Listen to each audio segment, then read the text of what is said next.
Marcus Hayes sat alone in a dark monitoring room, watching 12 screens light up the walls like a wall of secrets. For 7 days, he had been certain that the quiet IT guy in the cheap shirt, Tyler, was the one destroying his company from the inside. He'd seen Tyler sneaking into the server room at midnight. He'd seen him in the archives at sunrise. He'd seen him hovering near the manager's desk when no one else was around. And worst of all, his beautiful, brilliant, impossibly elegant department head, Victoria Sterling, had warned him about Tyler in 3 separate emails. "He's stealing data, Marcus. I have proof." Marcus believed her. Of course he did. She was the face of the company, the model in every Forbes feature, the woman whose smile alone closed million-dollar deals. But then, his undercover agent whispered 8 words into his earpiece, 8 words that froze his blood. "Sir, you were wrong. You were completely wrong." And what Marcus saw on those cameras over the next 72 hours would shatter everything he thought he knew about beauty, trust, and the monsters who hide behind a perfect face. Before we dive in, hit that subscribe button and drop the word "watching" in the comments if you believe. The most dangerous people in any office are the ones who look the most innocent. Trust me, you do not want to miss what happens when Marcus finally walks into Victoria's office and pulls the mask off. Marcus Hayes had built his company from a one-room office in his apartment. Now, 15 years later, Hayes Technologies employed over 400 people across a sleek glass tower in downtown Seattle. He had a corner office on the 30th floor with a view of Mount Rainier. He had 2 children, a wife who still loved him, and a salary that put him on every top 40 under 40 list in the Pacific Northwest. By every possible measure, Marcus Hayes was a winner. There was just one problem. He hadn't actually walked through his own office in almost 2 years. The pandemic had forced him to work from home, and somewhere along the way, from home became from a beach house in Maui, and then from a private jet between conferences. His meetings happened on Zoom. His decisions were made through emails. He trusted his managers, especially his star department head, Victoria Sterling, to run the day-to-day operations exactly the way he would have. And then, on a quiet Tuesday morning in October, the anonymous letter arrived. It was hand-delivered to his home address. No return name, no fingerprints, just 5 typed sentences on a single sheet of white paper. "Mr. Hayes, your company is rotting from the inside. Your favorite manager smiles at you on camera and destroys lives the moment you log off. A good woman is being tortured at her desk every single day. And the man you are about to fire is the only person trying to save her. Look closer, before it's too late." Marcus read it 3 times. Then he picked up the phone and called the only person he trusted with something this delicate. An old college friend named Daniel Kim, who happened to produce a small-budget documentary series called Eyes Behind the Glass.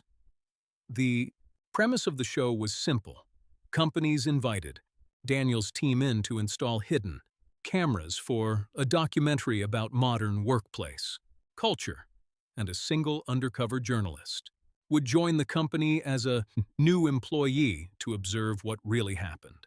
When the boss wasn't watching, it was, on paper, a documentary. In reality, it was the most sophisticated workplace investigation tool ever invented. Within 48 hours, the cameras were installed. Every floor, every hallway, every conference room. Even with proper legal disclosure buried in the employee participation contracts, the private offices of every senior manager.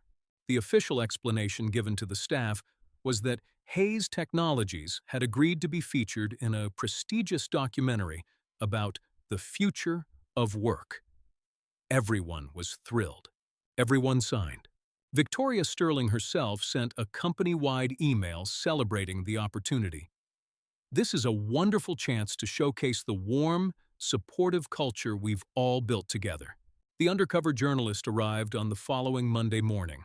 Her name was Sophia Reed, 29 years old, quiet, observant, sharp as a razor, with the kind of forgettable face that made her invisible in any room. She walked into Hayes Technologies wearing a modest gray blazer, carrying a cheap laptop bag, and introduced herself to HR as the new administrative assistant. A small diamond earring in her left ear contained a 4K camera. A pen in her shirt pocket recorded crystal-clear audio. She smiled politely at everyone she met, and by the end of her very first day, she had identified 3 people Marcus would need to watch carefully. The first was Emma Walsh, a 41-year-old single mother who worked as a secretary on the 14th floor. Emma had soft, tired eyes and a small framed photo of a 6-year-old boy on her desk. She flinched whenever a door slammed. She kept her shoulders hunched as if she was constantly bracing for something. The second was Victoria Sterling herself. Sophia had heard the name before, of course. Everyone had. Victoria was 33, 6 feet tall in heels, with ice blonde hair and the kind of magazine cover face that made boardrooms forget what they were arguing about. She wore $3,000 suits. She laughed at everyone's jokes. She remembered everyone's birthdays. She was, by every visible measure, the perfect woman. And then there was the third person, the one Sophia couldn't quite figure out.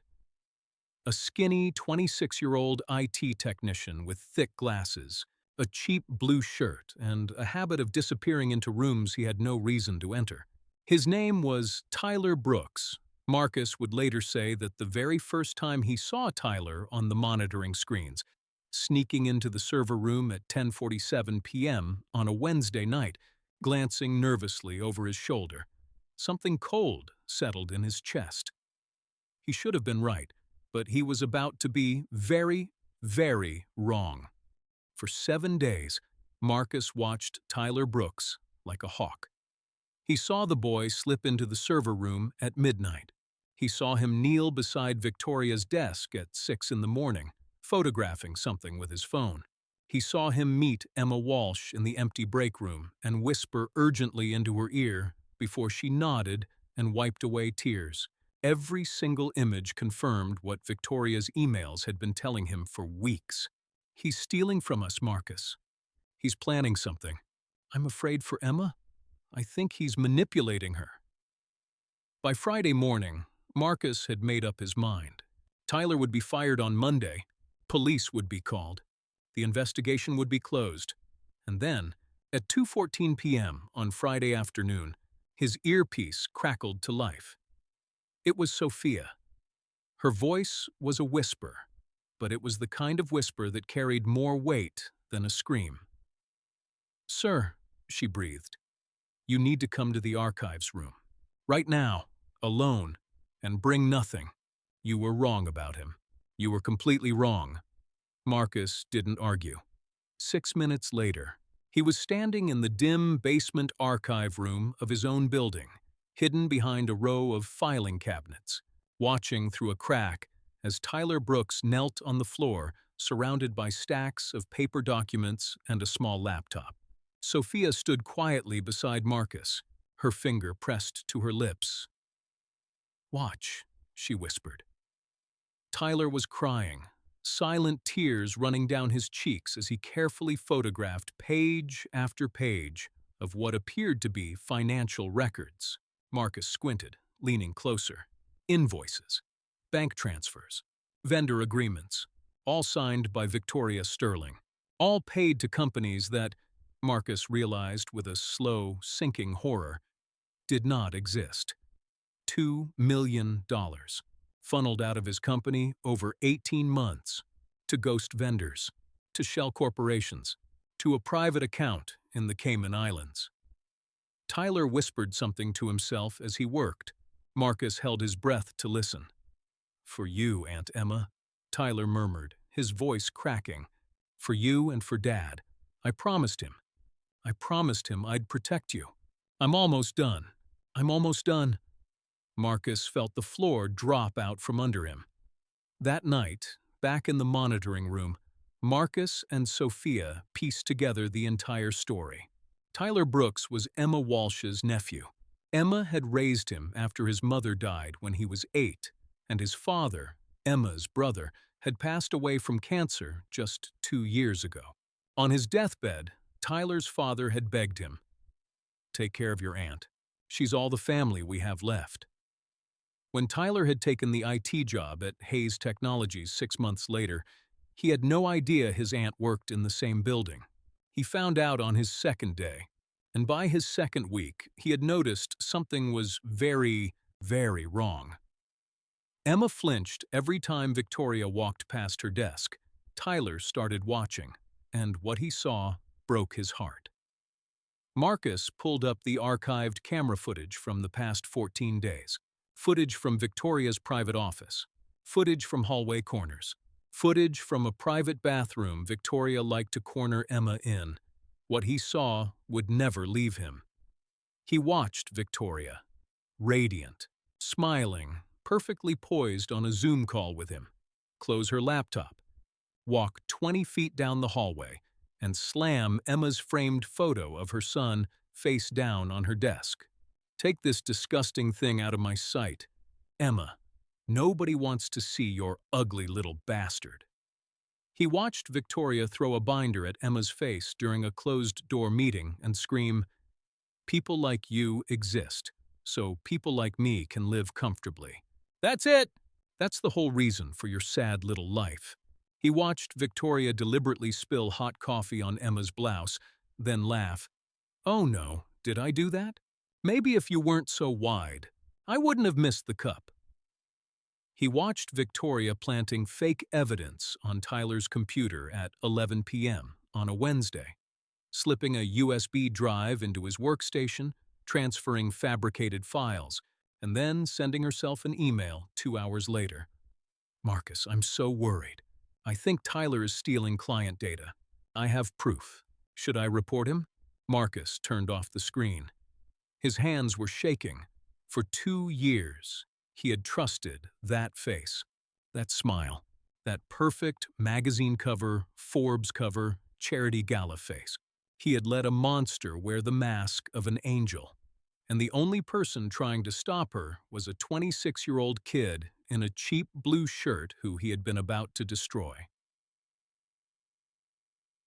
On Monday morning, Marcus walked into the Hayes Technologies building for the first time in 22 months. He didn't announce himself. He didn't take the elevator to his own floor.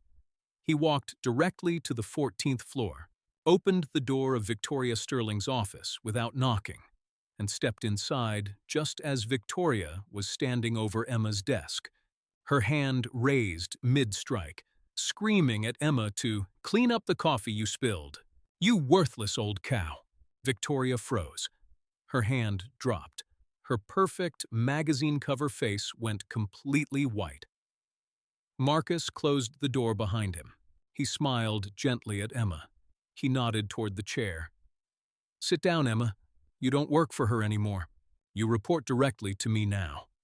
Then he turned to Victoria, his voice as calm as a still lake. "Don't stop on my account, Victoria. Please, keep going. I've been watching every word out of your mouth for 14 days. I just wanted to hear it one more time, in person." Victoria's lips trembled. "Marcus, I can explain—" "You can explain it to the entire company," Marcus said quietly. "In the main conference room, in 10 minutes. Everyone is already there." 20 minutes later, Victoria Sterling stood in front of 400 employees as Marcus played 14 days of footage on the enormous projection screen behind her. Every cruel word, every thrown binder, every fabricated email, every dollar of the $2 million she had stolen. The footage of her planting evidence on Tyler's computer played to absolute, deafening silence. When it ended, Marcus walked to the microphone. "Your beauty hid your soul for years, Victoria," he said softly. But these cameras saw what your makeup couldn't cover. Security escorted her out of the building in handcuffs. The federal charges came 48 hours later.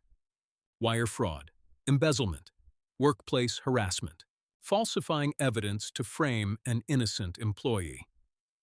Emma Walsh received a public apology, a year of paid leave to heal, and a permanent position as Marcus's executive assistant, with a salary 3 times what she'd been making. Tyler Brooks was promoted to director of IT security at 26 years old, and the framed photo of Emma's son went back on her desk, exactly where it belonged. The most dangerous monsters in this world don't look like monsters. They look like magazine covers. They smile in every photo. They remember your birthday. They laugh at your jokes. They wear $3,000 suits and walk into rooms like they own them. But the moment they think no one is watching, the mask comes off. And the quiet ones? The weird ones? The ones in cheap shirts who hover in the wrong places and avoid eye contact? Sometimes, those are the only people in the entire building still fighting for someone else's soul. Don't trust the face. Watch what they do when they think the cameras are off, because somebody is always watching. If this story hit you in the heart, smash that like button and subscribe for more karma stories where the monsters get exposed and the quiet heroes finally win. Drop a in the comments if you've ever worked with a perfect person who turned out to be a nightmare behind closed doors. Or if you've been the Tyler trying to protect someone the world refused to see. We read every single comment. And remember, beauty fades, masks crack, and the truth always finds the light. See you in the next story.